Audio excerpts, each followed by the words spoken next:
but you know what it is for you to be there in your bed and you don't feel right, but you say the life of Jesus, confessing it where you can hear it. This is not meditation. It says, I believe, therefore I meditate. No, I spoke. You have to speak. I'm sorry, Papa. You have to speak. Here, no one gets away with it. If you don't speak, you'll lose your flight. You'll lose the opportunity of getting on the train. You have to speak. Even in the old covenant, God gave the law, though you could not fulfill it, you were told to confess the covenant in the morning. You will confess it to your children in the morning, afternoon, and night. And even David said, when I kept silent, my bones grew old. David said that. While I kept silent, my bones grew dry. Even in the law, imagine in this covenant. In this covenant, you have to speak. You have to confess. There is life. Abba, Father.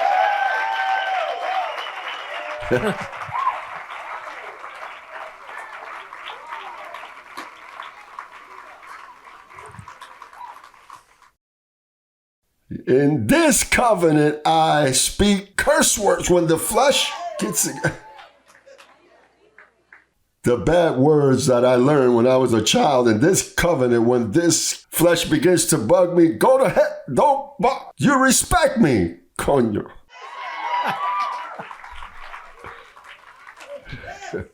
You have to do it because whichever way, if you don't understand in Spanish, chitu, chite, you understand?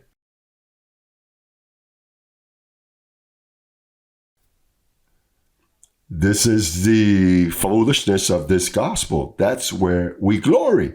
People say we're crazy, but it is a foolishness, that works. It is a foolishness that gives life. I'm saying a foolishness based on another written foolishness. But if you stay silent, you're going to purchase those things they sell out there that exercise the bones. Well, you have to fill yourself with pills, liquids for this, liquids for that, for the dogs, for the plants.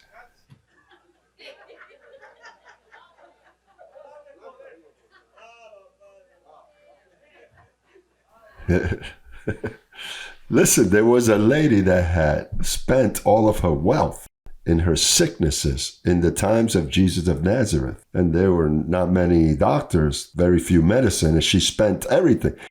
And she says that she touched Jesus of Nazareth and virtue came out of him and she was healed. If she wouldn't have been healed, she would have spent all of her wealth in medicine and hospital. You become bound. You have to exercise your jaw and put oil. And the kids, when they're small, those kids that are always crying and complaining, take them from a very young age. Confess the word. Confess the word, and the child learns. And when the child begins to understand, he says, I found a new and living way. It works for my mother. It also works for me. If not, misery will eat you up. And you can say, I don't receive it.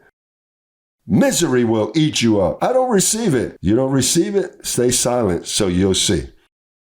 And you can't play with this. This is something that's very serious. This is very serious.